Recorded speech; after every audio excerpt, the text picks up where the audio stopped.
என்றும் இணைந்திருங்கள் தமிழர் படையோடு. இன்னைக்கு நிகழ்ச்சி என்ன, எதுக்கு வந்திருக்கீங்க?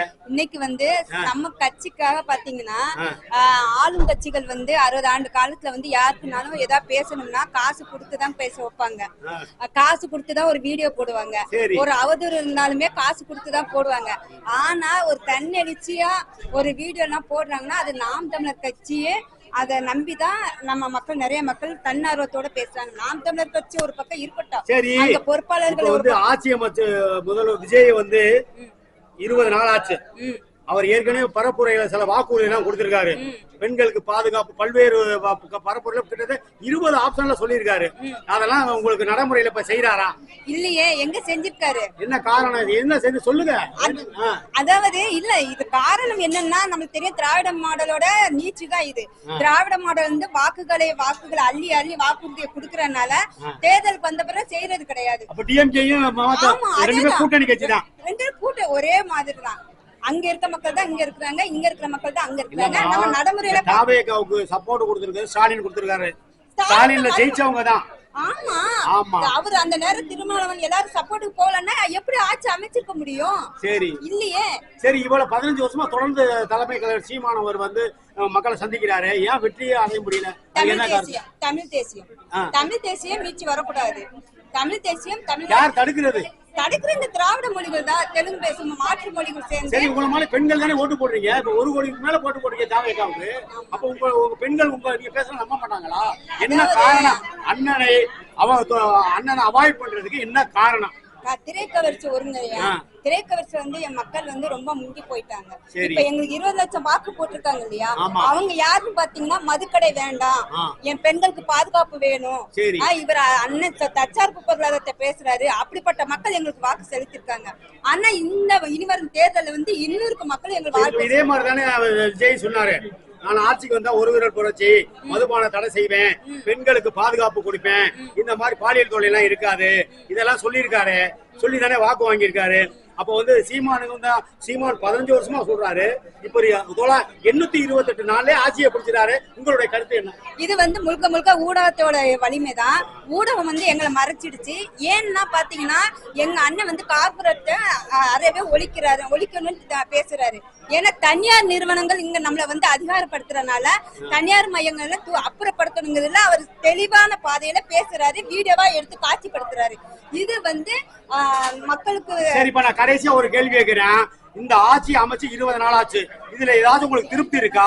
இல்ல தொடர்ந்து இது பயணம் பண்ணுமா? இந்த தமிழ்நாட்டுல எத்தனை வருடத்துக்கு இந்த ஆட்சி நிலையா நிக்கும் அப்படின்னு உத்தரவாதமா உங்களால சொல்ல முடியுமா? இந்த 5 வருஷம் இந்த சினிமா ஷூட்டிங்க பார்த்துதான் ஆகணும். எங்க அண்ணன் சொல்ற மாதிரி தமிழ்நாடு சினிமா அதை பார்த்து கண்காட்சியா. சரி, இப்ப என்னுடைய ஆட்சியினுடைய பலவீனத்தை வச்சு அடுத்தது சீமானுக்கு வாய்ப்பு அளிப்பாங்க நம்பிக்கை உங்களுக்கு இருக்கா? எதிர்கட்சியும் சரி, எல்லா திராவிட கட்சிகளும் எங்க அண்ணனுக்கு சப்போர்ட் பண்ணுவாங்கன்னு நம்பிக்கை இருக்குது. Right, okay. நீங்க தொய்வு இல்ல, பலவீனம் இல்ல, எங்களை பார்த்து அப்படி இருக்கா கேக்குறமா? அதாவது நீங்க வந்திருக்கீங்க, எங்களை தள்ளி விட்டாலும் நாங்க ஏறி நின்னு அடிப்போம்.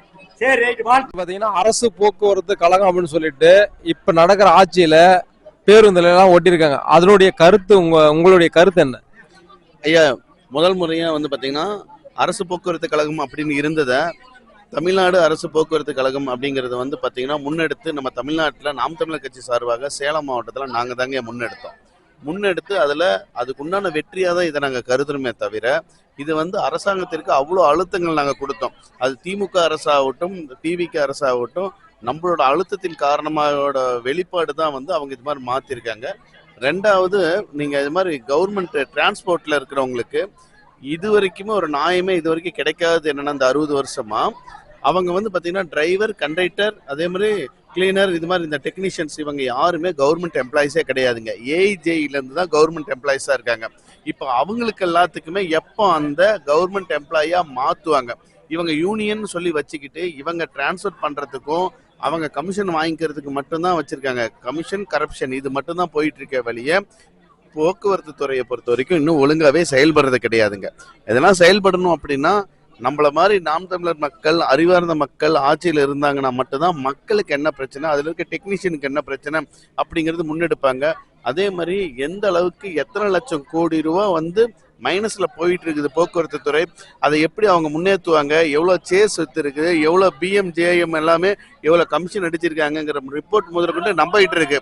ஆனா இது பாத்தீங்கன்னா அவங்க கிட்ட யாருக்கிட்ட அமைச்சர்கிட்ட இந்த ரிப்போர்ட்ஸ்லாம் இருக்கான்னு பாத்தீங்கன்னா கண்டிப்பா கிடையாது. அவங்க நினைச்சாங்கன்னா கண்டிப்பா எல்லாத்துக்குமே ஒரு அரசாங்க வேலை வாய்ப்புகளை உருவாக்கி அவங்களுக்கு அரசு பிரதிநிதியாவே மாத்துவாங்க. இது வரைக்கும் டெக்னீஷியன்ல இருந்து டிரைவர் கண்டக்டர் யாருமே அரசாங்க ஊழியர் கிடையாது, லிமிட்டட்ல தான் இருக்கிறாங்க.